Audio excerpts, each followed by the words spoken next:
You'll get your recording message.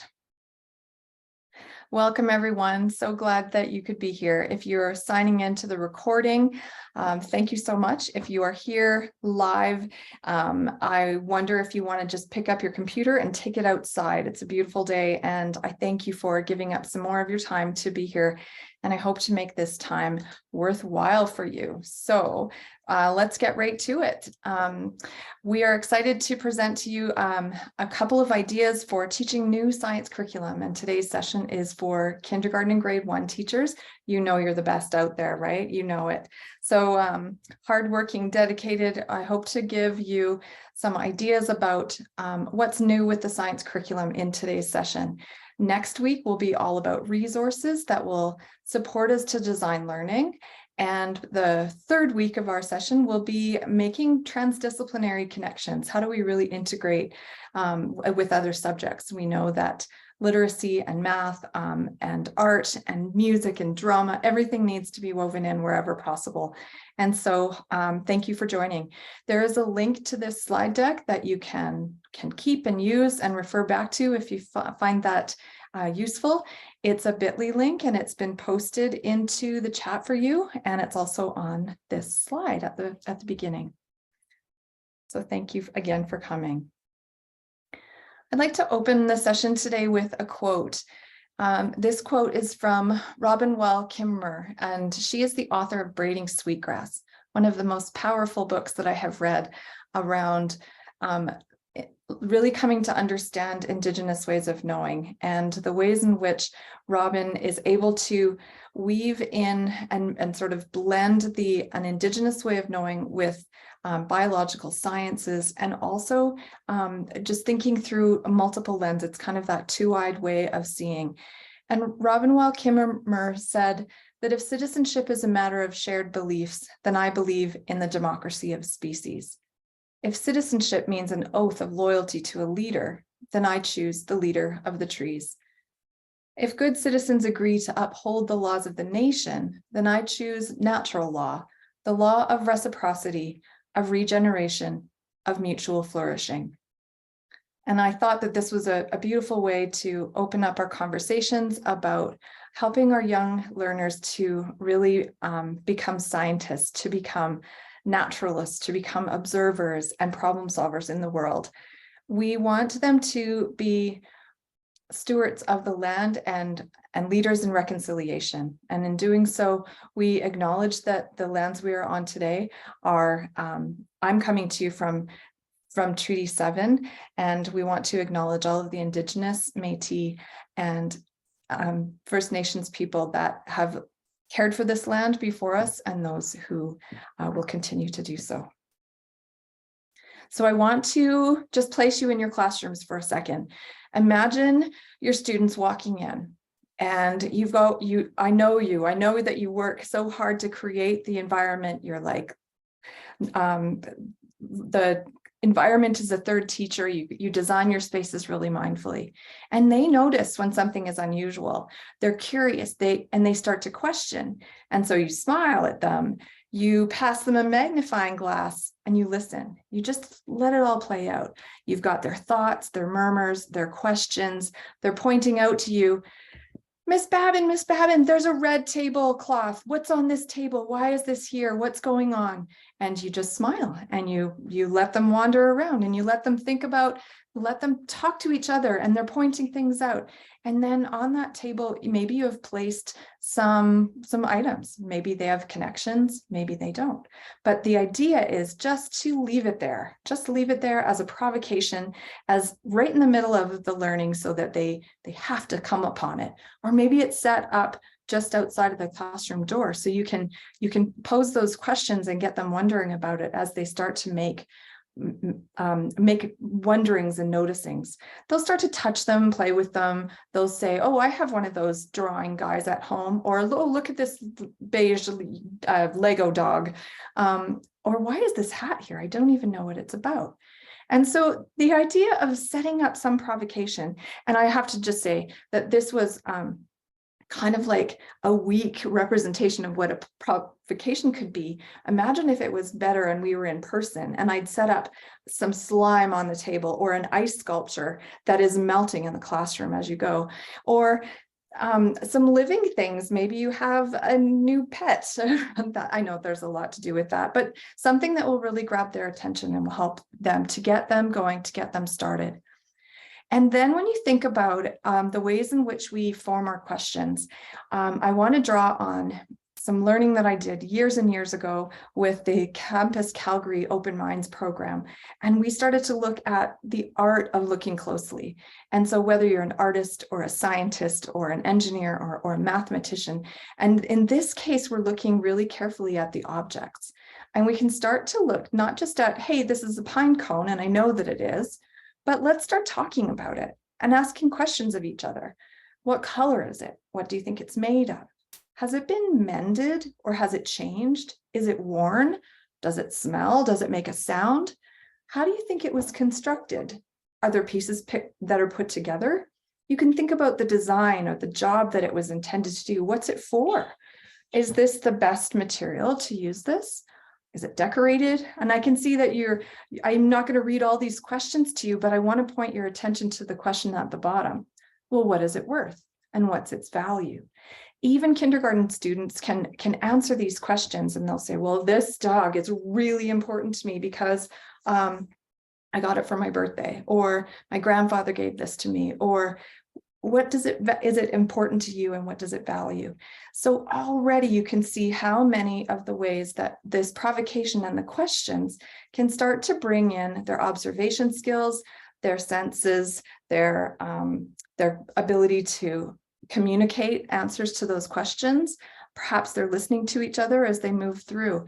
And so I would really encourage that when looking at objects or artifacts, that you really pose those questions for them as you provide that provocation to get things started.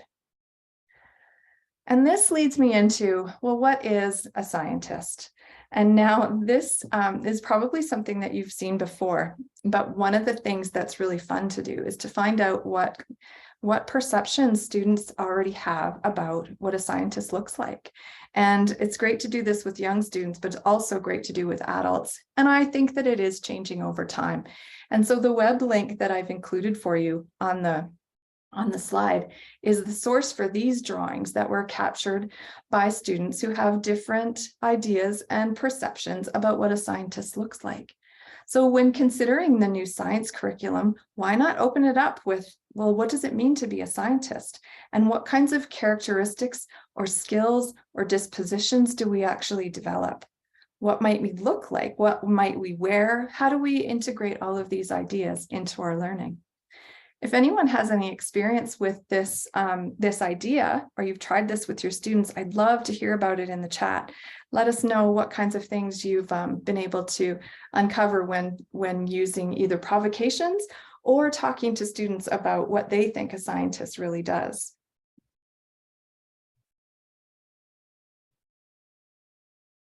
I'll just give you a minute to take a look at that.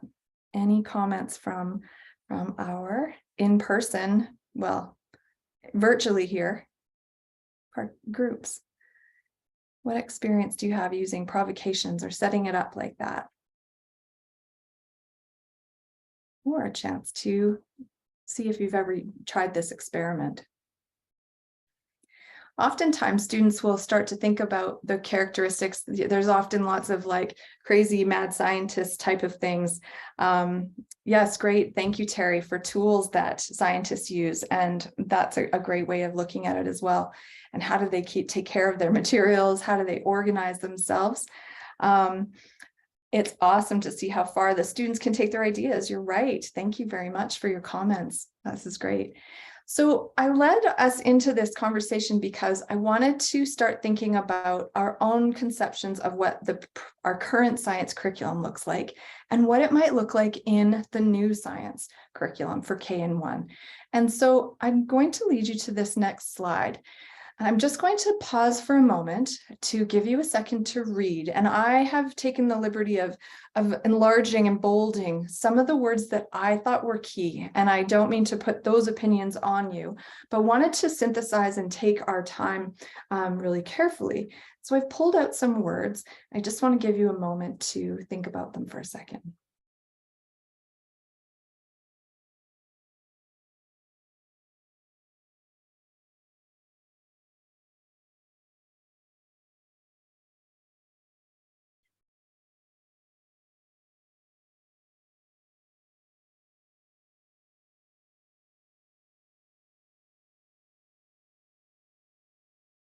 This summary, this is the first paragraph that comes right out of the subject introduction for the new science curriculum.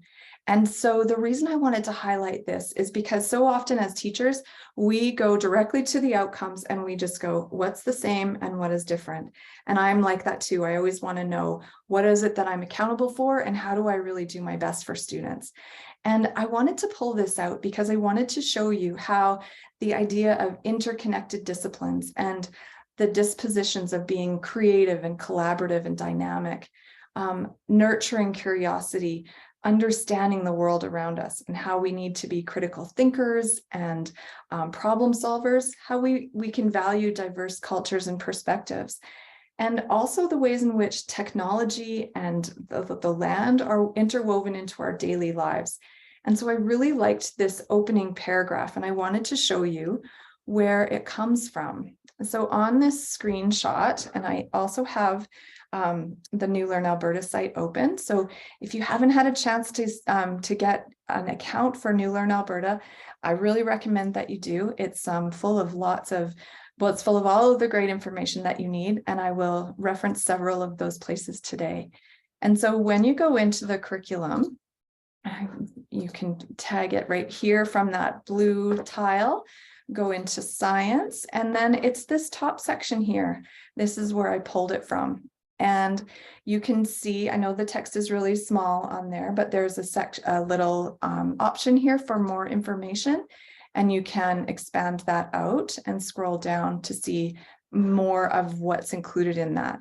And while we're not going to go through all of it today, I did want to bring it to your attention so that you could see where that lives and how it's meant to create a stance for how we will approach science and scientific thinking in the development of these skills, attitudes, and knowledge within the curriculum. And so once you get into there, you can pull that part out as I showed you and expand it in that way. Now, one of the things that's changed the most is the ways in which the curriculum is organized. So I've captured the current curriculum right now, and I'll talk about new curriculum being the one that we begin to implement in September. But as you know, our current curriculum is divided into topics with an emphasis on scientific inquiry and problem solving through technology. But the kindergarten and grade 1 topics are here. Well, the kindergarten doesn't actually have science topics, but many of the things that occur in grade 1 are also taught in kindergarten classes, as we know. And when we are looking into the new curriculum, and you'll know this from the ELAL and the math and the physical education and wellness, that the architecture and design of the provincial K-12 curriculum is all the same. And this is really good news for teaching young scientists, and I'd like to show you why. Instead of the science topics being organized around those topics, they are organized in organizing ideas. Wanda, do you think I could say organized one more time in that sentence? I'm not sure if I could. You are a very organized person, Cheryl, so it fits. Very organized, yes. So let's organize this. The organizing ideas are meant to give us a category that communicates goals within a section of curriculum. They actually span all or some of the grade levels, and they most definitely begin with an end in mind. So it's like that overarching goal. If you see this bottom bubble here, it shows us that the organizing ideas are meant to include all of the facts and knowledge, the rules, the concepts, everything within that subject area. And the skills and steps and approaches are used to help us really understand that. And so this structure and architecture for the science curriculum is the same as it is for the other subjects. Now I've pulled out this particular graph, and I want to show you where it came from. So right beside where I was looking at the subject introduction in the New Learn Alberta, in this top right-hand corner, you'll also see a tab for organizing ideas. And so I have created a screenshot for you so that you could see it in a full spectrum of what happens from kindergarten to grade 6. Now, all of the organizing ideas are listed here on this chart. And for kindergarten and grade 1, you will see that any of this orange tile or the orange boxes underneath represent the grades in which this particular organizing idea is relevant. And so if you look down the kindergarten column, you'll be doing a unit on matter, energy, earth systems, computer science. And if you're teaching grade 1, you will also have matter, energy, earth systems. You will add living systems, you'll do computer science, and you'll also add scientific methods. And so the idea is that this organizing idea that I'm highlighting here in blue gives you a chance to see what will happen, and that conceptual understanding and the ideas that will happen at each grade level will build upon each other from kindergarten through grade 6, or whichever grade it happens to start. So in terms of organizing our thinking, it really gives us the opportunity to draw back on what students may have learned in the past and how we can continue to bridge their learning and go further. And so it's there's commonalities, and there is a nice continuation of those particular pieces. Let me show you a little bit of how that can look. Now, when you go into the digital version of New Learn Alberta, if you have your browser open wide enough or your screen, the text small enough, you'll be able to see 1 or 2 grades on that screen. And what I like about this view is that it allows you to see the learning outcome as well as the CUSPs, which stands for knowledge, understanding, skills, and procedures, that supported the students' learning in the previous grade, the grade you're in, and the one that's going forward. And I think this is really important because we know that our students are coming to us with a wide range of readiness and levels of understanding. So that's really important. The next important thing in the architecture is the guiding questions. And these are helpful in the science curriculum because they help us to create higher order thinking in our design when we're thinking about creating provocations or what it is that we're trying to get students to do. We want them to be critical thinkers. We want them to make inferences and predictions. Sometimes we'll give them debatable questions where, they have to support their opinion with evidence. And this is something that can even happen at even with our youngest learners. So if they have to tell you what their favorite center is or which they need to explain why. So tell us why. What's the evidence that you have that makes that the best center that you have? And so that kind of critical thinking and conversation can really be helpful in developing these skills. The guiding questions also look at the nature of the relationship between concepts, and we're going to talk a little bit more about that in just a moment here. So let's come back to this table of objects and artifacts that gets students wondering and thinking about what's happening here. This could fall under the organizing idea for kindergarten or grade 1. And if you can see on the screen, kindergarten, the guiding question is, how can properties of an object be distinguished from one another? And so the learning outcome that we will be assessing and reporting out on is that children examine properties of objects. And we'll go into the CUSPs in a minute. But in grade 1, how can these properties of an object be altered? So then you can start thinking about the types of questions that you're asking for either of these grades. Well, how do you know? What's the texture like? What does it feel like? You can also think about the other pieces that came from the questions that we looked at the beginning. How might we change these materials? Obviously, we can change the configuration of the Lego, but can we change the ways in which the yarn is attached, or can we change the way that wood is shaped or felt? And so there, you can see how these conversations would really lead into different focus points for you and your students.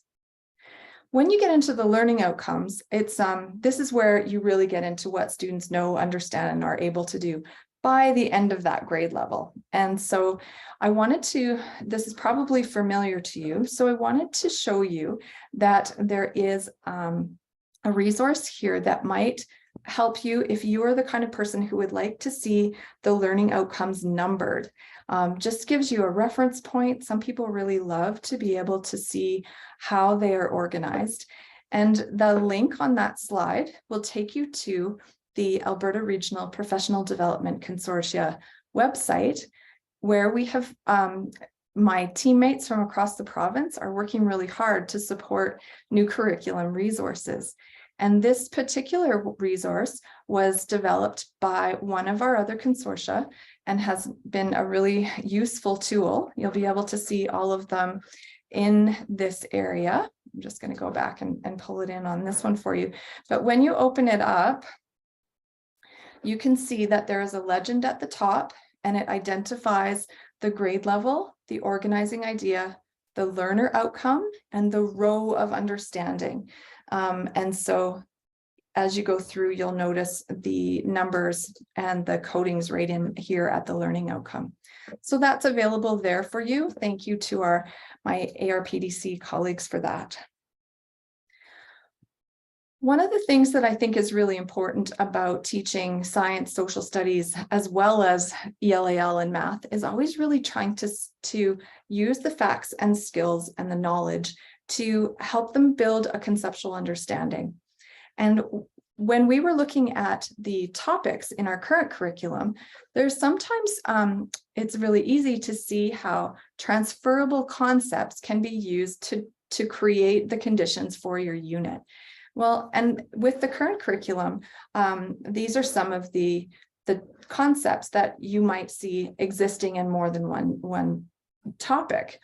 And so what we've done is we've taken a look at all of the organizing ideas and tried to consider what kinds of transferable concepts could live within each of those organizing ideas. Let me break that down a little bit so that it's really clear. So if we take a look at the Earth systems, for example, let's go into this one. The understanding of the living world, Earth and space, are deepened through investigating natural systems and their interactions. The kindergarten topic is around the environment, and the grade 1 is about interactions and changes in the environment. So you could start to look at some concepts like form, or what's the function of this environment, or how do we change this? And so using those big, they're called macro concepts, like those big overarching transferable ones, we can start to see how this can connect our conversations and give us a guiding way of looking at that work. If you're thinking about matter, what's the form of something? How do we make it change? What forces are involved in using that, in creating that change? And so those are words and concepts that can actually transfer in many, many different ways. Let me show you what I mean. This next slide is actually the concepts from K to 6, if you're interested. My colleagues from ARPDC have also created further concepts for you that I think you'll also find really useful. And it's located on this link here, so you can access it for your reference there. And when you open this document up, you will see that they have gone into lovely detail. Let me just make this a little bit bigger. Plus. And have included the guiding question and learning outcome for each of the organizing ideas and the learning outcomes. And so if we look at this kindergarten and grade 1 column on the left-hand side, In addition to the overarching macro concepts that I introduced to you, you could also look at more subject-specific, discipline-specific concepts, like and the word of property, or objects being natural or processed or manufactured, right? And so this document has all kinds of concepts that you can use to help frame and unpack the unit in which you're looking at. So I hope you'll find that useful. Oh yes, IB schools. I'm a PYP teacher, if you can't tell already. Thanks, Janelle. So let's take one of those concepts and let's do a literal unpacking of it. And this is a big one, a big concept, a broad one, the concept of change. Let's put it in a suitcase and let's put it on the wall, a big open bulletin board that's ready to be the focal point of learning and discussion and conversations and kid writing and questions and snapshots and photos, and you can just really build it as you go. So what if we took that idea and we really unpacked the word change? What does that mean? And where could it live? Where could change actually live? Wanda, there's a question in the chat. I wonder if you could post that link for Jocelyn, pretty please. Thank you. Look how fast she is. Isn't she amazing? That's great. Okay, thank you. So when we are unpacking a concept like this, it's really important to give lots of different contexts so that students can see that this word lives in lots of different places. And so I have kind of created, put some things in that are really obscure and interesting, like at the top right-hand corner, if you can see where my mouse is moving there. This is a picture of banyan trees growing over the temple at Angkor Wat in Cambodia.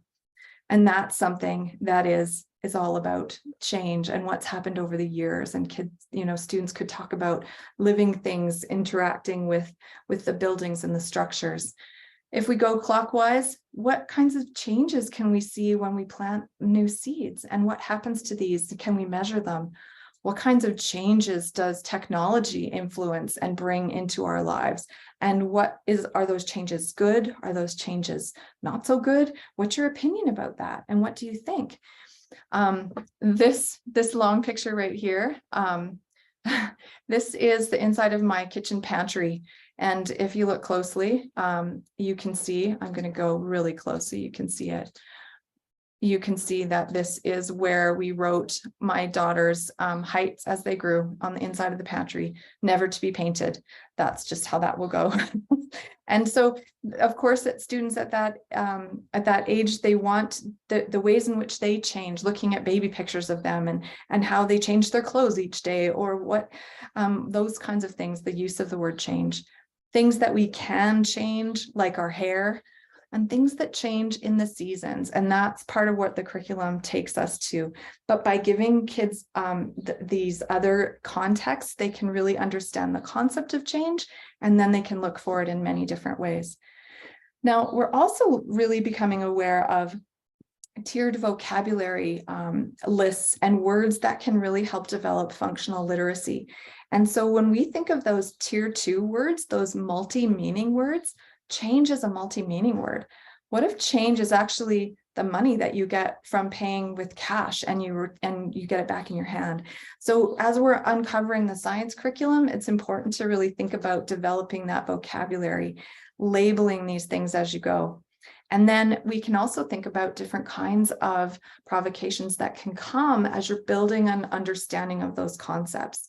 How about this question? Here's a ball of plasticine. Can you share a story of change with this material? Can anyone imagine what you would make if you were asked to share a story of change with this material? I'm going to stop talking for a moment and give you the chance to turn on your mic or pop your ideas in the chat. Could you share a story of change with this material?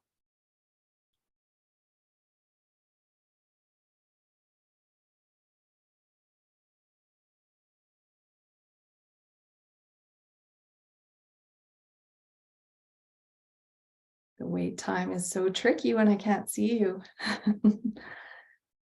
Wanda, what would you make this into? It's like Oh your yeah, you can mind. change the shape of it with your hand or your thumbs. Yep, definitely.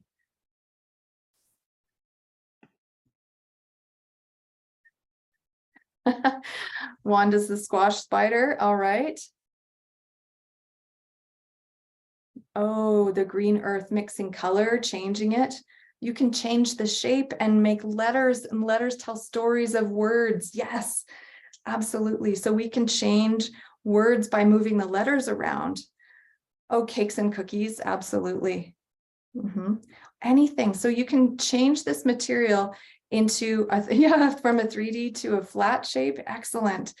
Use another material to make an impression. I love it, with leaves or feathers or stamps of some sort. I can also imagine you making a small figure of a person, and then a medium one, and then a larger one, and having a student explains that over time you can grow and you can change. Or maybe it starts out as a caterpillar and then changes into a chrysalis and changes into a butterfly, each one kind of changing. And so you can take that concept and play with it in a way that is engaging and fun with the students in those materials. Thank you for playing with me on that one and jumping into the chat. I really appreciate it. All right, so let's think again about that suitcase. What if we took that suitcase and we put one of the understandings from the curriculum into the suitcase? And this is a picture from the Calgary Central Library downtown, but imagine if this was a way that you could talk about environments. And if you can't get the students to actually visit different environments, I know you can do some of them, you can bring in images or you can do virtual tours. Check out Digital Human Libraries. They have amazing resources for bringing in virtual tours of multiple different places. You could do like a coal mine and a forest and under the sea and all kinds of things. But when we are looking at environments and what we can do to explore and wonder about them in kindergarten, you can use a simple frame like I see, I think, I wonder to help kids orally communicate and articulate their ideas so that they practice the communication and the vocabulary development that they need to really show you that they understand how they're understanding their environment. They would use their senses. You could say, oh, I think I see this, but I smell this, I hear this, I wonder about these things. I just got this flashback of a time when I lived overseas and I worked in Singapore, and I had a group of grade 2s at the Sungai Buloh Wetland Reserve, and we were lying on a jetty, literally lying on it with our faces down, looking at the mud after the tide had gone out. And there was mud skippers and shells and clams, and the root systems were all exposed. And I heard one of the grade 2s say, oh, and she didn't know I was there, I promise. But it's just like one of those career moments that you remember. This grade 2 said to her friend, oh my goodness, I have so many I wonders. How many I wonders do you have? And it was just like the moment of amazingness. So give them those opportunities and value those questions. And let's try and keep that going until they're old teenagers and adults as well, to foster that curiosity. Let's take the suitcase to another environment. What if you changed the question? Now, this learning outcome for grade 1 is students analyze environments and investigate interactions and changes. So now we're looking at two concepts, the environment and its interaction with other things. And so how does it interact with humans? How does it interact with nature and weather and forces? I know this sounds complicated, but these are things that your grade 1s are going to want to talk about. How is time related to changes in our environment? What if we observed and thought and asked questions while visiting the same tree every month with our notebooks and our magnifying glasses and time to draw and sketch? You know, packing up materials can be really easy if you start to create like go bags, a Ziploc bag with a journal and the sharpened pencil ready to go. Or maybe, you know, there's a time each month where you can go out with your pastels Or if it's terrible blizzarding, then snap a picture and put it on the smartboard in your room and give students the chance to still think about that in that timely way. How does time indicate or reflect the changes of the seasons? And then you can really dig into some of the knowledge pieces and skills that you have there. Any thoughts or questions so far? How is it going for you? Anything useful? I'm hoping everyone is doing okay. I'll watch the chat for anything that you have. This piece here, You Are an Explorer of the World. I love this book. I'm just going to hold it up for you. It's called How to Be an Explorer of the World. And it's a portable life museum by Carrie Smith. This summary is a page out of that, but it really is about like collecting things, find things in your travels. If you can create the conditions where students just get into the pattern of being this kind of learner, we can really support them to show and be excited about the science and getting them outside as they go along. I'd like to just stop for a moment and watch this video because this leads us into the next section, which is really about competencies and the skills that we need. So, thank you. Oh, my friend Wanda, you are so fast. Sit back for 3 minutes and enjoy this video. There are so many unknowns in the future. It's critical to have a growth mindset and some key skills to be successful. Think of it like this tree. We are always growing and branching out, and the skills you learn today can help you adapt for tomorrow. Navigating our changing world requires clear communication, effective collaboration, creativity, and critical thinking. How you adapt to and approach challenges distinguishes you from the crowd, whether you're deciding what courses to take or thinking about possible future careers. Understanding how to push yourself in new situations will help you grow and strengthen your skills. There's more to you than just your school, your economic situation, or your social feeds. Tap into what makes you unique. Your abilities and creativity are what help you see things differently, problem solve, and better deal with uncertainty. Share your knowledge and ideas with your peers. Keep it simple and value the opinions of others. Be open-minded about what they bring to the table. Work together to create common goals. By creating solutions together, you will become the change makers of tomorrow. Adopt a growth mindset. Ask questions. Approach problems as challenges. And break information down into smaller pieces. Tackling tasks this way efficiently manages information and creates more innovative solutions. Mistakes are simply opportunities to experiment and advance in new directions. It takes several years for a seed to grow into a tree, adapting to changes along the way. The future may seem far off, but you can apply these skills today. Whether you want to start a business, work in a particular profession, or maybe even envision a career that doesn't exist yet, keeping these skills at the forefront of your thought can take you anywhere.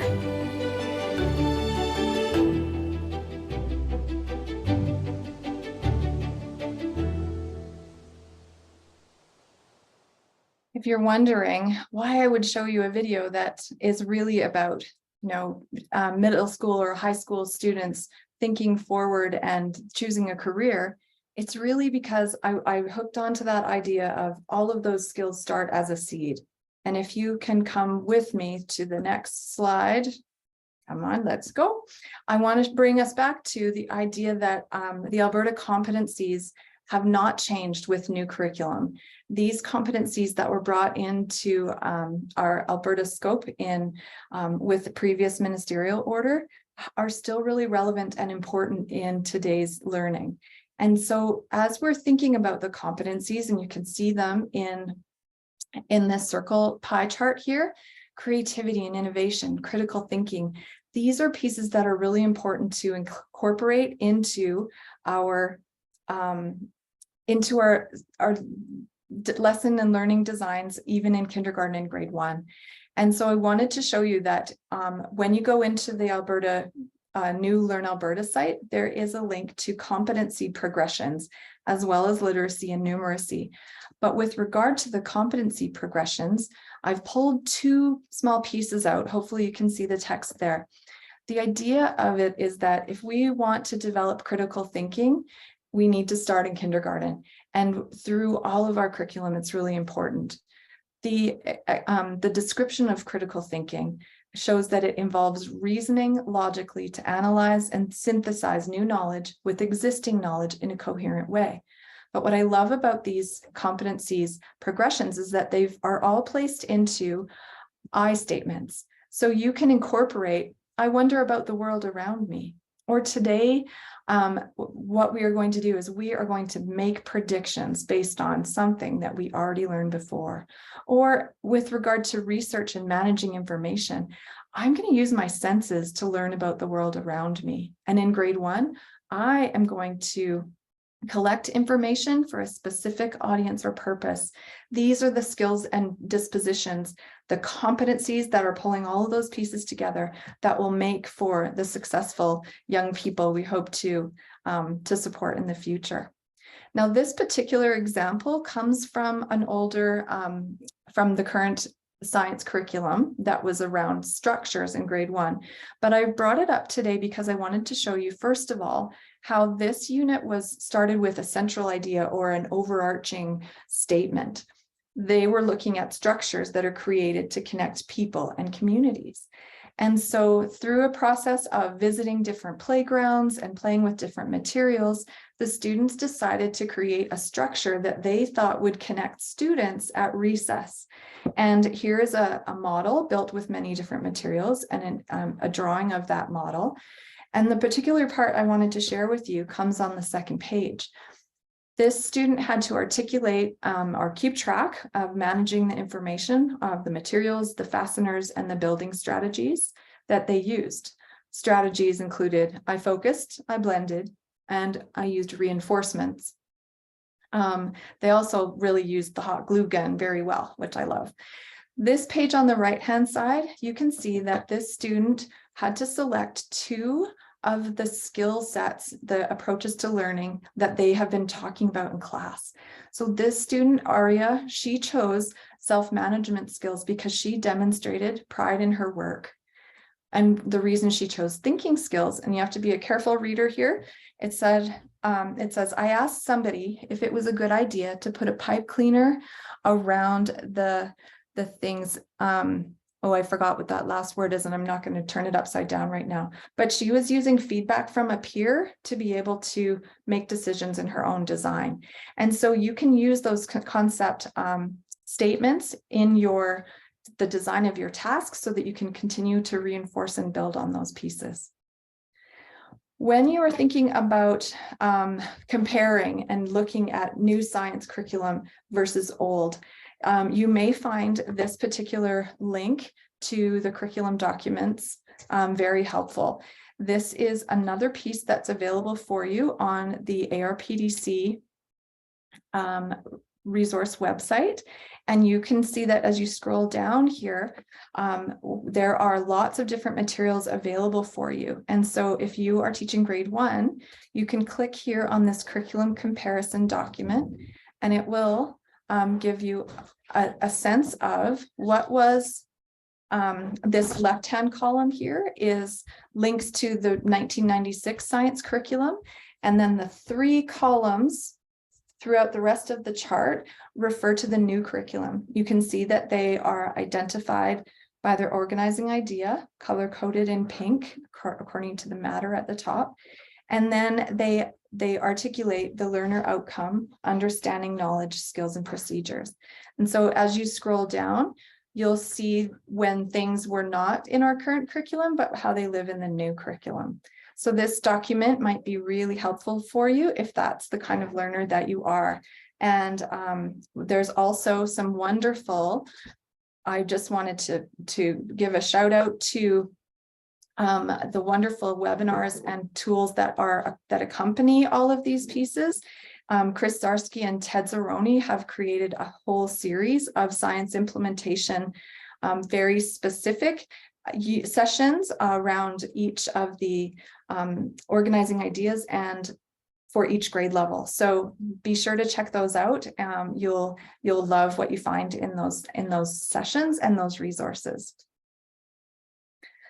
I leave you with, this is Ada Twist, scientist. So be a scientist, read, question, and think. This link will take you to Mighty Girl, where you'll find all kinds of downloadable copies, and you can get attached into this and have other versions of it for your own classroom. I want to let you know that next week's session, we will be talking all about resources and ways in which you can uncover exciting and active ways for you to engage with your students. And so before you leave, if you don't mind, please use the chat or send me an email if you're just watching us online. Anything in specific that you need or want to share in terms of resources. I love this image. This is like the tree is all the beautiful ways you stretch yourself as a teacher. And the hand is the resources we will uncover next week during our session. This is my team, and my friend Wanda Decant is there. There's this like secret cat in the background, so I will forever leave it there. Thank you for joining us today. This recording will be available for you. I hope there was something useful in it today. Reach out at any time, and we'll see you next week. Have a good time this week in the sunshine. Take good care.